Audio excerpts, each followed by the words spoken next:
Hi, Shanna Forrestall here again with Not Just Small Talk. My guest today is Magic Mike. The real Magic Mike. Michael Dardant was Magic Mike before Magic Mike became a thing. You're going to hear his story and you're going to hear how he's an award-winning international magician who's talented, creative, and funny. You don't want to miss this. The real Magic Mike. Our show today is Making Magic with Michael Dardant.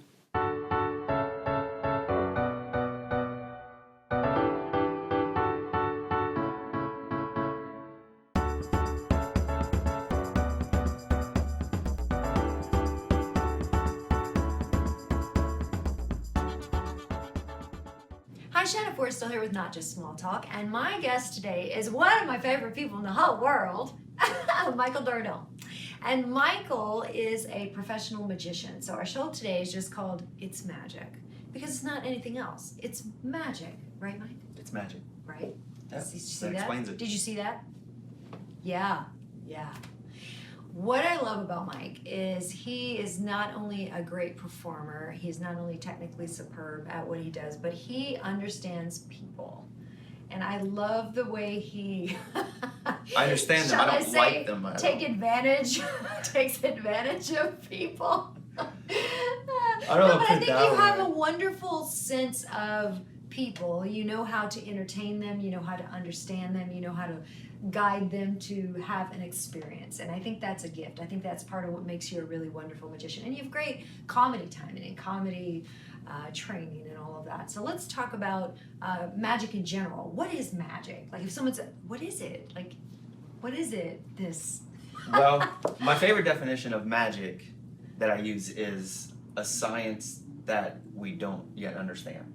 So anything that you describe as magic, because when people go like, oh, that's not magic, that if you can't explain it, then you may as well call it magic. And what I love about it is it reminds people that we don't understand everything. Yes. That there's a universe of knowledge that we haven't tapped into. So yes, there's all kinds of things in life that are still magical that we can't explain. Like me. So you could also, like Shanna, for example. I'm magical. I mean, this is magic.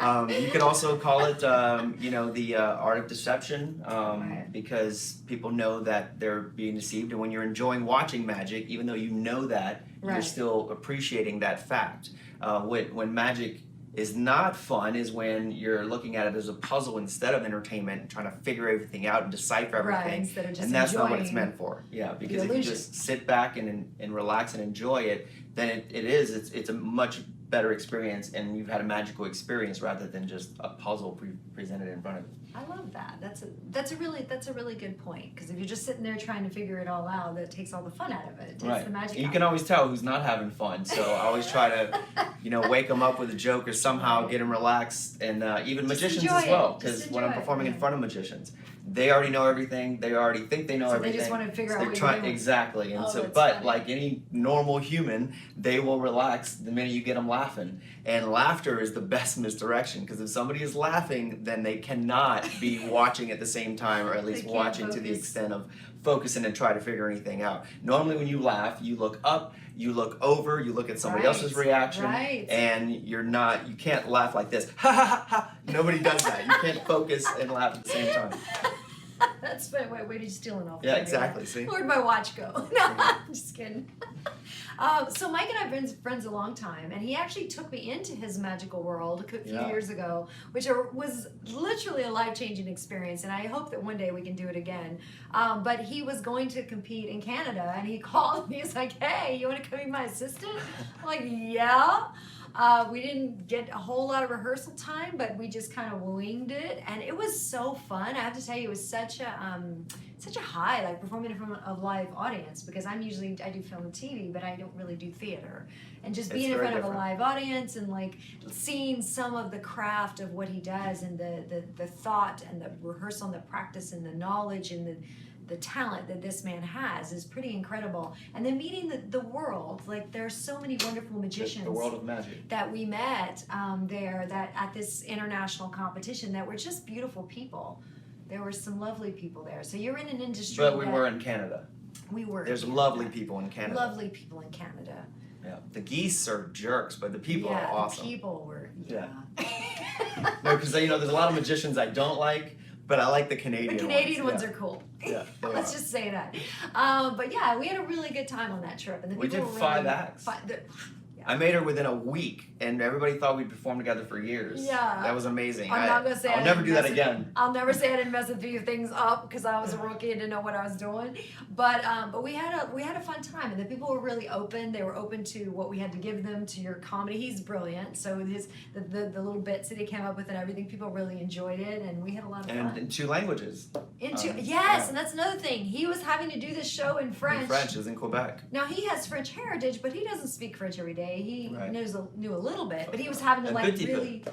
he was really having to amp up his French to like do the show in French. It was, and then of course when he's talking, I have no idea what he's saying because now it's in French. And Yeah, so if I'm talking in French, then she's I have easily no miss her idea cue. what my cue is. I'm like it was crazy. And But we the had so timing much is off fun. already because there's so much timing having to do with the manipulation and the comedy, and then when Right. you start changing the language, you have to change all the jokes, and it's amazing that when my joke is gone, I'm at a loss. I have to really reconfigure because I base most of my comedy's kind of a crutch for me. So performing without comedy is tough because that's where my misdirection comes in. You're I'm like, whoa. yeah, and so it throws you off big time when you have to switch everything around. But he still came in top level on that competition, even with all those challenges. This is amazing. Yeah, we won 2 of there was 5 categories, and just because I I decided to enter all 5. I'll never do that again. So we practiced 5 10-minute competitions acts in a week,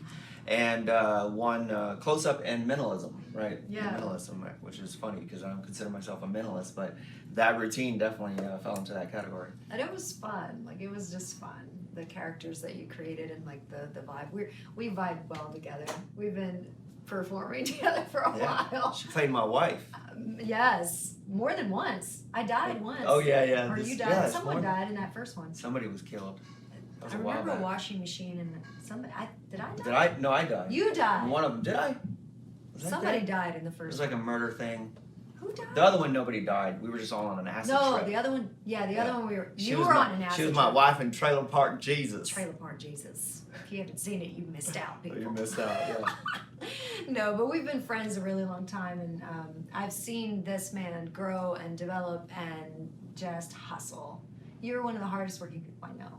Thank you. And very talented in so many areas. He is an actor, he's a performer, he is a magician, he is. What are you doing now? Twitching? What are you doing? Oh yeah, so but you say hardest work. Professional twitcher. I was lazy I don't this morning. know. I had to put it off to this afternoon because I usually do it every morning and have been consistent.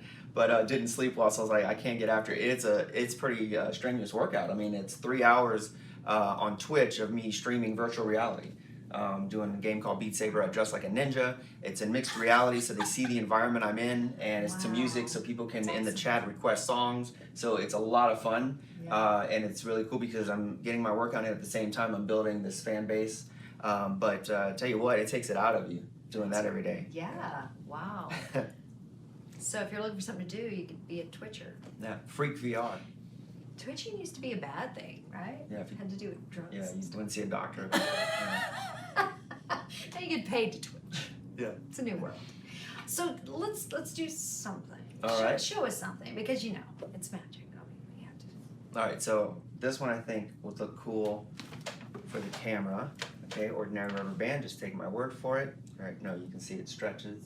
Now, people think of rubber bands as a solid object if you were to ask, but when you think about it, there's not many solids that can stretch and change form. As you can see, these 2 rubber bands, there's one behind the other linked together, and you can stretch it. I can't pull through my fingers, I'd eventually break it, but if you watch the middle right there, you see how it seems to melt through. So maybe they weren't actually linked. Maybe the whole thing is an illusion, or maybe they are linked and you just can't tell. So, but you can see that they're linked. That's how I prove it, because people think, oh, it's an optical illusion. I wouldn't be able to pull on it if it wasn't linked. Right. I can't break it, but if you watch right there, see how it just melts right through? How did you do that? So these are special NASA rubber bands. They have stretchable magnets, and you just break, so you find the magnet, and then you rub it together and put it back. No, I'm kidding. The real secret is that I'm, you getting this? Hi-ya! Fast with my hands. Oh my God. That's 3 years out of my life. Yeah. Just for that Holy vow of moly. silence. Wow. Okay. All right, It's magic. reach through. You're gonna reach through the band. Okay. Okay. All right, watch. See, it also can melt through my wrist onto yours. Okay. So, funny story, and I don't even know if you remember this. Years ago, I was producing reality TV, and this crew came in, and I would always like show Mike off. We would like call Mike, hey, come over, hang out, and like do something. Or if he just shows up, he does something. So we had this whole crew. We were eating at the pizza shop on the edge of the quarter right by the market, and you stole this guy's watch. And it was hilarious because it was this long table, and you were at one end, and the guy was at total end. I don't know when you did it, how you did it, but when the lunch was over, he was on the opposite side, and he was like, hey, is anybody missing a watch or something? And the guy was like, and it was like an expensive, he was like, wow, we're all just like, what happened? Nobody ever believes it could happen to them because they see it on TV and they're like, no way. They're like, no one will get my watch off. Yeah, you had totally taken that guy's watch, and he did not notice, and it was hilarious. The crew just lost their mind laughing. They were like, the other day I had, I was on a gig. I took her, I'd already stolen one watch and given it back, and then this other lady, so I grabbed hers and I'm waving it behind my back so they can all see I have it. Right. And then I wait a little time go by, I did a couple tricks, and then I tried to give it back to her, but she wasn't getting it. So I said something like, that trick only works at a certain time of day, waiting for her to check, and I'm holding it and she's not looking. And so I was just like, all right, and I put it back in my pocket. I got to do that like 2 more times, and then I'm just gonna keep the thing, and they're killing themselves because they all know and Right. she doesn't, and she's just not looking She's not down. checking She's her not watch. checking. That's It's amazing so how many funny. people will think they'll go. You ask them the time, and they go, "Oh, I forgot to wear my watch." Like it doesn't dawn on And you're them like, that it's "No, just I took gone. it." Yeah. They just figure, "Oh, I thought I had it, but I guess I don't," and you know, That's hilarious. they don't know. They don't even know who to blame. You'd think they would always go, "The magician," even the next day, but Stole it. yeah. He gives it back, y'all. Yeah, borrow's a better word. Yeah, I he guess. doesn't. I He doesn't borrow go to the. watches. He doesn't go to the pawn shop with it. No, Not it's- normally. I mean, if he needs cash, maybe, but Gotta use No. my powers for good. right. Yeah. Right. So tell us how you got into magic, because I think that's intriguing. Yeah. Well, You were bit by a wizard. I was bitten by a wizard. I woke up in a cold sweat, and all of a sudden I could fan a deck of cards, and I was like, Wow. I'm the one. The chosen one. Had a scar on my forehead. No, that's what it's a more interesting story to go into. Yeah, this big dude with a pink umbrella burst through my door, and then we hopped on a broomstick. No, really, I was fascinated as a kid. At 5 years old, I got a magic kit from Santa Claus and learned every trick in the box. And then I did a show for like all the neighborhood kids in the backyard. Right. But I forgot all about that. I put the box in the closet. I don't even know what happened to the thing. And then I always was fascinated with magic. Then I learned like juggling and got into comedy and theater. And anytime there was a workshop at the library, I was the first one to sign up. And about 13, I got back into magic, found a book on magic, started trying to learn. And it was at one point in high school, I had totally forgotten about that magic kit. Someone asked me, I guess it was now like my senior year, and someone said, how long have you been a magician? And I said, I guess about 4 years now, because I've been learning since I was 13. And my kindergarten girlfriend was sitting there, and she goes, that's not true. You've been a magician since you were 5. I said, what? She goes, you did a whole show for the whole neighborhood in your backyard. I was like, mind blown. I'm going, maybe it was destiny. Like, I didn't even think about that. That's I guess I was a magician since 5. Wow. And then funny, like I would for the summers come to New Orleans in Metairie, and my grandmother's house, and stay with her during the summer. And within walking distance on Airline Boulevard was Black Forest Magic Shop. Only magic Wow. shop in New Orleans, other than the little one in Jackson Square. And it didn't really hit me till later. Like, how odd was that I was Right. able to walk over to the magic shop? Like, all these things were just in my path that apparently. So finally, I just accepted. I'm like, I know it's weird. That's what I do. I'm a professional magician. Yes, I know it's strange. I get that. But you're so good at it. He's very humble, but he's won awards all over the world for his No, magic. I'm usually I tell everybody. Good. Like, yeah, You should. I'm like, look at my Because trophies. He's worked really hard for this, and like you have won so many things. Well, it came down to I felt the need to prove myself in the magic world, because there's competitions on TV, and I don't really like magic on television, but we have competitions within the world of magic, and that's what she was talking about in Quebec. And too many of my friends would constantly introduce me to people and go, this is one of the best magicians. This guy is one of the best. He's one of the best in the world. I'm like, how do you Who do you know? You know two magicians, me and David Blaine, because you saw him on TV. How would you have any idea? And so I felt the need to like really prove it in the magic world, because before that, none of the other magicians had any idea who I was. Right. And to do that, you kind of have to work on your own stuff. So it was more of also a challenge to make sure that I'm working on original material, that I'm, because you can't just go up and do an act that someone else has done and regurgitate it. You know, magicians do that all the time, unfortunately, which they get away with it way more. You couldn't do that in the comedy world. People would know right away. That's Chris Rock's bit. What are you doing? In magic, we're kind of forced to, because when you learn the mechanics, whatever the pattern is that goes along with it, usually just adopt who you've learned it from. So that was also part of the challenge, is okay, I've got to create absolutely original material that I'll feel comfortable sharing with the world and doing in front of my peers. Right. Wow. And in French. And in French. That's awesome. So, you know, Mike travels and he performs. If you're looking to hire someone to come and perform, he also has characters that he does. Yes. And he can do sleight of hand at a party, or like walk around or whatever. And tell me some of your characters, because there's like a Cajun one. My main was, and it kind of just developed over time. I had tried to get rid of my Cajun accent when I was young. I grew up in New Iberia, so I had a real strong Cajun accent like that. And I wanted to stop, because I wanted to get into like speaking. I didn't want people to think I don't talk good.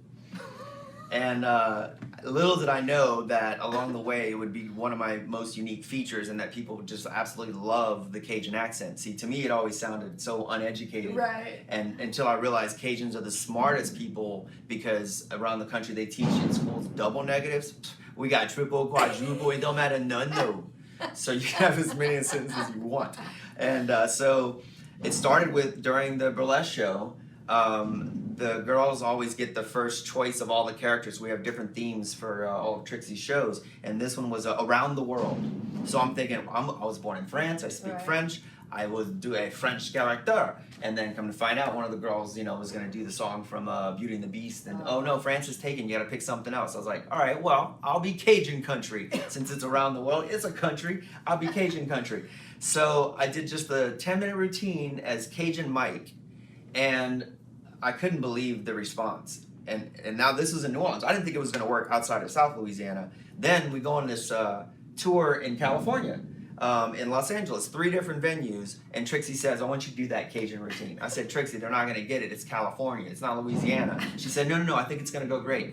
Standing ovation, I kid you not, at all 3 venues over like this 7-minute routine. People were going nuts. And so I said, maybe I have something here. So now the way I do it, I put glasses, a mustache, a hat, rubber boots, and it's a comedy. It's all comedy. The only magic involved is kind of real dumb stuff, because the characters, he's a couillon, he's a Kunat's from Cajun country, so I mean he's not going to be real good with the slides and all that, but he can do some basic stuff he learned from his cousin Magic Mike. So it's funny, everybody thinks it's my cousin. If they don't really know me, they just assume. I've had conversations about myself, and I don't have the heart to tell them. They're like, your cousin is hilarious. I'm like, thanks, I'll be sure to pass that on. Yeah. Cousin Cajun Mike. So yeah, I mean, if you're looking for a Louisiana theme, that would be cool. But even, you know, he can perform anything. He can be just himself, or he can be, you know, Cajun Mike. And that's what makes it fun, you know, mixing it up, because you get tired of your same stuff. Like, yeah, I know that, oh wow, this illusion looks amazing, but I've seen it for 20 years now. I know how it's done. And so it's good to change it up, keep things fresh. And so I actually am having a lot of fun playing that character. I love when they book me to do that, and in some ways it's kind of easier. It's easier to improv. Yeah, and he's an MC, and he's a trained comic, so if you just need someone to liven up a party and keep it moving and that kind of thing, willing to travel. Oh yeah, absolutely, all over. So yeah, so how can people get a hold of you? You have a website, right? Yes, michaeldardant.com. michaeldardant.com. My last name is French, Dardant. The T is silent, like the word penis in a jazz band.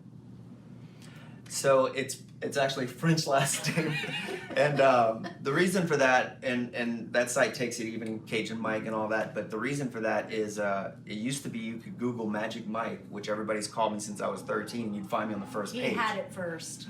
I was, the original, the OG, and then some guy named Shannon Tater Tot or something, he stole my name, made a movie about male dancers, men of the street, as we'll say. in biblical terms.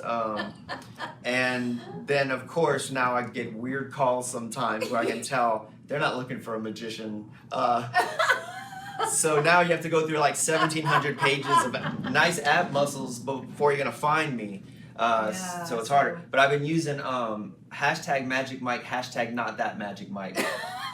On like Instagram, that's been working, you know, or Magic Mike NOLA. If you put, you know, New Orleans, Louisiana, you find me. Otherwise, yeah, you gotta I gotta compete with a lot of good dancing. Abs. Yeah, but making fun of the that act has been cool. That's what won me the Greasing of the Poles competition, Mardi Gras Day, which doesn't mean a lot to all you other people from other places. But here it's a big deal. I was more of a hero that made front page. I went to the World Championships of Magic. Nobody heard about it until like 2 newspapers in France had talked about me, and then somebody's like, NOLA.com, they're like, what's going on here? It's like, oh, it's just nothing. It's a World Championships, like the Olympics of Magic. No big deal. Greasing of the Poles, front page. Look at this guy. And all because I imitated Tater Tot with his dancing, you know. So he can, if you want him to, he can strip and do magic at the same time. So like I ripped off my shirt I've seen it. and then turned around and it was back on. Mm-hmm. So, you know, it was like a stripper trying to be a magician was the act. Right. You know, pull canes out of my pants and doves, and, you know. It was fun. So he can do lots of things. But if you want to get a hold of him, his website is Michael Dardant, which is his real name, or, you know, hashtag not that Magic Mike. Yeah. Look up Cousin Cajun Mike. Or Cousin Cajun You can ask my cousin about me and he'll put you in touch. Yes. But I can't change the name. Like I'll never live it down. Right. Nobody even realizes they're doing it. Everybody in Louisiana just always called me Magic Mike. Right. So they introduce me to somebody new and like, hey, this is Magic Mike. They don't think about it, and then they're like, okay, well, I'm Terrific Tom. Pleasure to make your acquaintance. Like, what kind of name is that? You know, they don't realize. Right. But this is the real Magic Mike. So you tell Tater Tot. Yeah, the real Magic This is Mike. the real one. Is that how you say his name? Chanting Scrotum, I think is the actual. That's the actor's name.